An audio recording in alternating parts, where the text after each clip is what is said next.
विद्या लक्ष्मी नमस्ते अस्तु ब्रह्म विद्या स्वरूपिणी विद्याम देहि कलाम देहि सर्वकामांश्च देहि मे। ओम श्री महालक्ष्मी नमः। आप सभी को मार्गशीर्ष मास के तीसरे गुरुवार की हार्दिक शुभकामनाएं। आज आप सुनेंगे माँ लक्ष्मी जी की संपूर्ण व्रत कथा, श्री लक्ष्मी चालीसा पाठ के साथ ही आरती भी।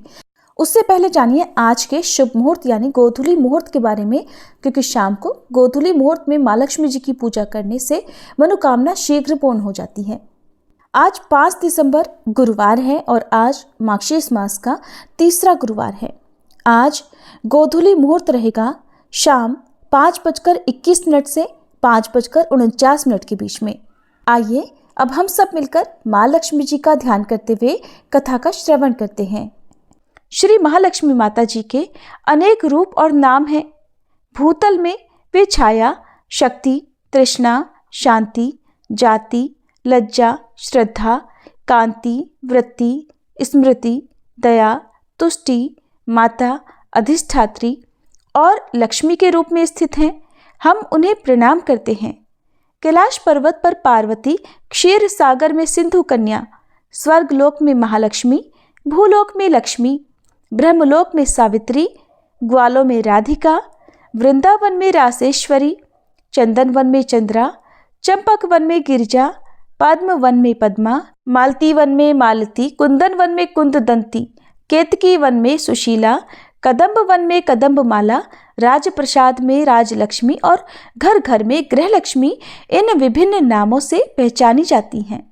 इस तरह सर्वथा चारों ओर सर्वभूत में सुपरिचित माता श्री महालक्ष्मी जी की ये कथा है।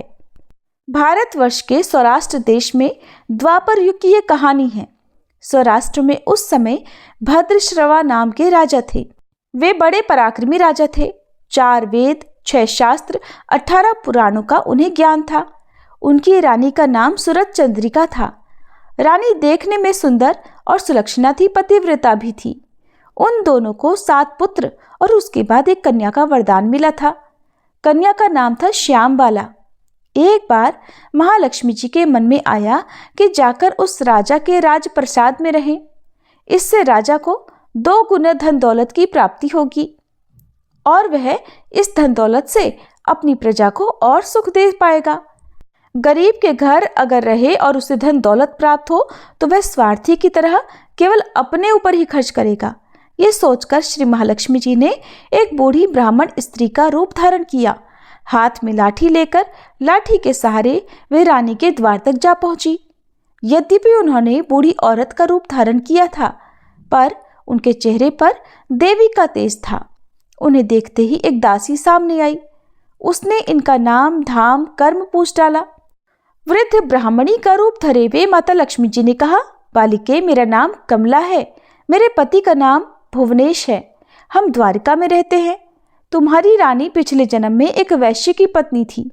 वह वैश्य गरीब था। गरीबी के कारण हर रोज उसके घर में झगड़े हुआ करते थे और उसका पति भी उसे रोज मारता था।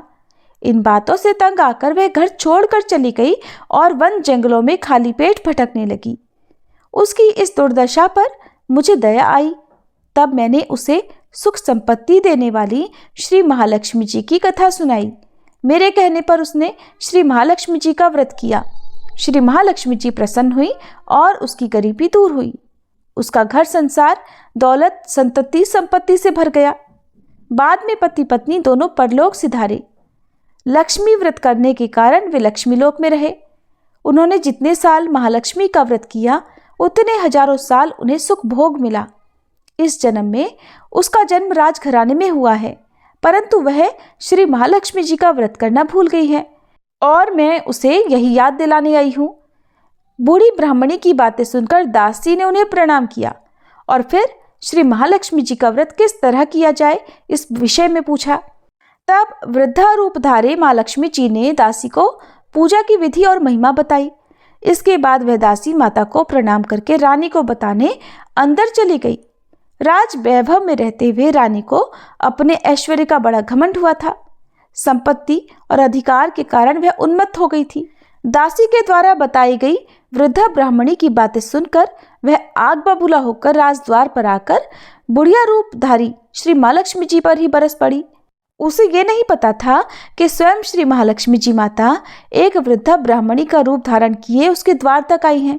परंतु रानी का इस कदर रूखा बर्ताव और अपना अनादर देखकर अब माता लक्ष्मी जी ने वहां ठहरना ठीक नहीं समझा और वे वहां से चल पड़ी। राह में उन्हें राजकुमारी श्यामबाला मिली। उन्होंने श्यामबाला को सारी बात बताई। श्यामबाला ने अपनी ओर से श्री महालक्ष्मी जी माता से क्षमा मांगी और माता को उस पर दया आ गई। उन्होंने श्यामबाला को श्री महालक्ष्मी जी व्रत के बारे में बताया। उस दिन अगहन यानी मार्गशीर्ष मास का पहला गुरुवार था। श्यामबाला ने परम श्रद्धा से श्री महालक्ष्मी जी का व्रत रखा। फलस्वरूप राजा सिद्धेश्वर के सुपुत्र मालाधर से उसका विवाह हुआ। वह धन दौलत ऐश्वर्य वैभव से माला माल हो गई। पति के साथ ससुराल में आनंद से दिन बिताने लगी। इधर श्री महालक्ष्मी जी का रानी पर प्रकोप हुआ। फलस्वरूप राजा भद्रशिवा का राज्य और राज कारोबार सब कुछ नष्ट हो गया। यहाँ तक कि खाने के लिए भी लाले पड़ गए। ऐसी दशा में एक दिन रानी ने राजा से निवेदन किया कि हमारा दामाद इतना बड़ा राजा है, धनवान है, ऐश्वर्यशाली है, क्यों ना उसके पास जाएं, अपना हाल उसे बताएं तो वो जरूर हमारी सहायता करेगा। इसी बात पर राजा भद्रशिवा दामाद के पास रवाना हुए। राज्य में पहुंचकर एक तालाब के किनारे थोड़ी देर विश्राम करने के लिए ठहरे। तालाब से पानी लेते आते समय दासियों ने उन्हें देखा। उन्होंने विनम्रता से उनके बारे में पूछा और जब उन्हें ये पता चला कि वे रानी श्यामबाला के पिता हैं तो दौड़ते हुए जाकर उन्होंने रानी को सारी बात बताई। रानी ने दासी के हाथ राज परिधान भेजकर बड़े ठाठ से उनका स्वागत और आदर सत्कार करवाया, खान पान करवाया। जब वे वापस लौटने लगे तो सोने की मोहरों से भरा हुआ घड़ा भी दिया। राजा भद्रश्रवा जब वापस लौटे तो उन्हें देखकर उनकी पत्नी रानी सूरज चंद्रिका बड़ी खुश हुई। उन्होंने सोने की मोहरों से भरे घड़े का मुंह खोलकर देखा, लेकिन हाय भगवान, घड़े में तो धन के बदले कोयले मिले और ये सब श्री महालक्ष्मी जी के प्रकोप से हुआ। इस तरह दुर्दशा में कई और दिन बीत गए। इस बार रानी स्वयं अपनी कन्या के पास गई। वह दिन अगहन मास का अंतिम गुरुवार था। श्यामबाला ने श्री महालक्ष्मी जी का व्रत किया था, पूजा की और अपनी माता से भी व्रत करवाया। इसके बाद रानी अपने घर आ गई। श्री महालक्ष्मी जी का व्रत रखने पर उसे फिर से अपना राजपाट, धन दौलत, ऐश्वर्य प्राप्त हुआ। कुछ दिनों के बाद राजकन्या श्यामबाला अपने पिता के घर अपने मायके आई। उसे अपने घर देखकर अब सूरज चंद्रिका को पुरानी बातें याद आ गई। यही कि श्यामबाला ने अपने पिता को घड़ा भरकर कोयला दिया था और तो उसे कुछ भी नहीं दिया था। इस कारण श्यामबाला को पिता के घर आने पर उसका कोई भी आदर सत्कार प्राप्त नहीं हुआ। उसका किसी ने सम्मान नहीं किया बल्कि अनादर ही हुआ। पर उसने इस बात का बुरा नहीं माना। अपने घर लौटते समय उसने पिता के घर से थोड़ा नमक ले लिया और अपने घर अपनी ससुराल लौटने पर उसके पति ने जब पूछा कि अपने मायके से क्या लाई हो, तब उसने जवाब दिया कि वहाँ का सार लाई हूँ। पति ने पूछा, अब भला इसका क्या मतलब हुआ? श्यामबाला ने कहा, थोड़ा धीरज रखो, सब पता चल जाएगा। उस दिन श्यामबाला ने सारा भोजन नमक डाले बिना बनाया और फिर परोसा। पति ने जब भोजन किया तो सारा भोजन बिना नमक का था, इसलिए स्वाद नहीं आया। फिर श्यामबाला ने थाली में नमक डाला, इससे सारा भोजन स्वादिष्ट लगने लगा। तब श्यामबाला ने अपने पति से कहा, यही है वह मायके से लाया हुआ सार। पति को उसकी बात बहुत अच्छी लगी। फिर वे दोनों हंसी मजाक करते हुए भोजन करने लगे। ऐसा कहा गया है कि जो भी इस तरह से श्रद्धा भाव से श्री महालक्ष्मी जी की पूजा करे तो उसे माँ की कृपा अवश्य ही प्राप्त होती है। सुख, संपत्ति, शांति की प्राप्ति होती है, सभी मनोकामनाएं भी पूर्ण हो जाती हैं। परंतु ये सब प्राप्त होने पर माता लक्ष्मी जी की पूजा को कभी भूलना नहीं चाहिए। हर गुरुवार को व्रत पाठ अवश्य करना चाहिए। इस तरह श्री महालक्ष्मी जी की महिमा भक्तों की मनोकामनाएं पूर्ण करती हैं। गुरुवार लक्ष्मी व्रत कथा समाप्त। प्रेम से बोलिए लक्ष्मी माता की जय। श्री लक्ष्मी चालीसा पाठ। मातु लक्ष्मी करी कृपा, करो हृदय में वास, मनोकामना सिद्ध कर पुरवहु मेरी आस। सिंधु सुता विष्णु प्रिय, नत शिर बारंबार, रिद्धि सिद्धि मंगल प्रदे, नत शिर बारंबार। यही मोर अरदास, हाथ जोड़ विनती करूं, सब विधि करो सुवास, जय जननी जगदम्बिका। सिंधु सुता मैं सुमिरो तो ही, ज्ञान बुद्धि विद्या दो मोही। तुम समान नहीं कोई उपकारी, सब विधि पूर्वहु आस हमारी। जय जय जगत जननी जगदम्बा, सबके तुम ही हो स्वलंबा। तुम ही हो घट घट के वासी, विनती यही हमारी खासी। जग जननी जय सिंधु कुमारी, दीनन की तुम हो हितकारी। विनयो नित्य तुम्हीं महारानी, कृपा करो जग जननी भवानी। ये ही विधि स्तुति करो तिहारी, सुधि लीजे अपराध बिसारी। कृपा दृष्टि चित वो मम ओरी, जगत जननी विनती सुन मोरी। ज्ञान बुद्धि जय सुख की दाता, संकट हरो हमारी माता। क्षीर सिंधु जब विष्णु मथायो, 14 रत्न सिंधु में पायो। 14 रत्न में तुम सुख राशि, सेवा कियो प्रभु ही बनदासी। जब जब जन्म जहाँ प्रभु लीन्हा, रूप बदलतः सेवा कीन्हा। स्वयं विष्णु जब नर तनु धारा, लीनेहु अवधपुरी अवतारा। तब तुम प्रकट जनकपुर माही, सेवा कियो हृदय पुलकाही। अपनायो तो ही अंतर्यामी, विश्व विदित त्रिभुवन की स्वामी। तुम सब प्रबल शक्ति नहीं आनी, कह तक महिमा कहो बखानी। मन क्रम वचन करे सेवकाई, मन इच्छित वांछित फल पाई। तज छल कपट और चतुराई, पूजहि विविध भांति मन लाई। और हाल में कहो बुझाई, जो यह पाठ करे मन लाई। ताको कोई कष्ट न होई, मन इच्छित फल पावे फल सोई। त्राही त्राही जय दुख निवारणी, त्रिविध ताप भव बंधन हारिणी। जो यह 40 पढ़े और पढ़ावे, इसे ध्यान लगा कर सुने सुनावे। ताको कोई न रोग सतावे, पुत्र आदि धन संपत्ति पावे। पुत्रहीन और संपत्तिहीना, अंधा बधिर कोढ़ी अति दीना। विप्र बुलाए के पाठ करावे, शंका दिल में कभी ना लावे। पाठ करावे दिन 40, ता पर कृपा करे गौरी सा। सुख संपत्ति बहुत सी पावे, कमी नहीं काहू की आवे। 12 मास करे जो पूजा, ते ही समधन्य और नहीं दूजा। प्रतिदिन पाठ करे मन माही, उन सम कोई जग में नाही। बहुविधि क्या में करो बढ़ाई, ले परीक्षा ध्यान लगाई। करी विश्वास करे व्रत नेमा, होई सिद्ध उपजय और प्रेमा। जय जय जय लक्ष्मी महारानी, सब में व्यापित जो गुण खानी। तुम्हरो तेज प्रबल जग माही, तुम सम को दयाल को नाही। मोहि अनाथ की सुधि अब लीजे, संकट काटी भक्ति मोहि दीजे। भूल चूक करी क्षमा हमारी, दर्शन दीजे दशा निहारी। बिन दर्शन व्याकुल अधिकारी, तुम ही अक्षत दुख सहते भारी।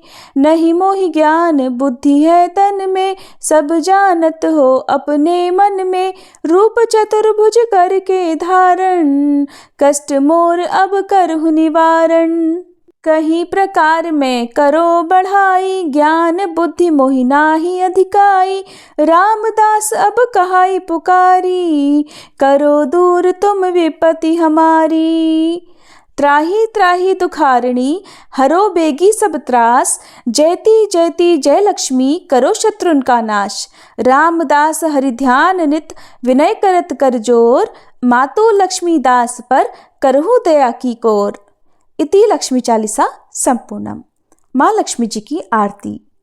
ओम जय लक्ष्मी माता, मैया जय लक्ष्मी माता। तुमको निश दिन सेवत, मैया जी को निश दिन सेवत। हर विष्णु विधाता, ओम जय लक्ष्मी माता।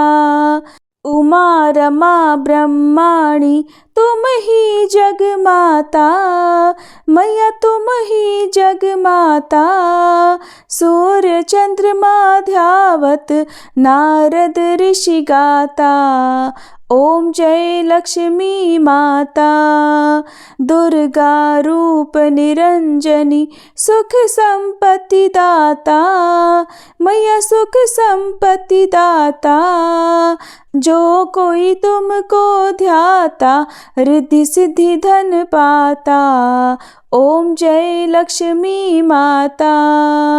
तुम पाताल निवासनी तुम ही शुभ दाता, मैया तुम ही शुभ दाता। कर्म प्रभाव प्रकाशनी भवनिधि की त्राता। ओम जय लक्ष्मी माता। जिस घर तुम रहती सब सद्गुण आता, मैया सब सद्गुण आता। सब संभव हो जाता मन नहीं घबराता। ओम जय लक्ष्मी माता। तुम बिन यज्ञ न होते वस्त्र न कोई पाता, मैया वस्त्र न कोई पाता। खान पान का वैभव सब तुमसे आता। ओम जय लक्ष्मी माता। शुभ गुण मंदिर सुंदर क्षीरोदधि जाता, मैया क्षीरोदधि जाता। रत्न चतुर्दश तुम बिन कोई नहीं पाता। ओम जय लक्ष्मी माता। महालक्ष्मी जी की आरती जो कोई नर गाता, मैया जो कोई नर गाता।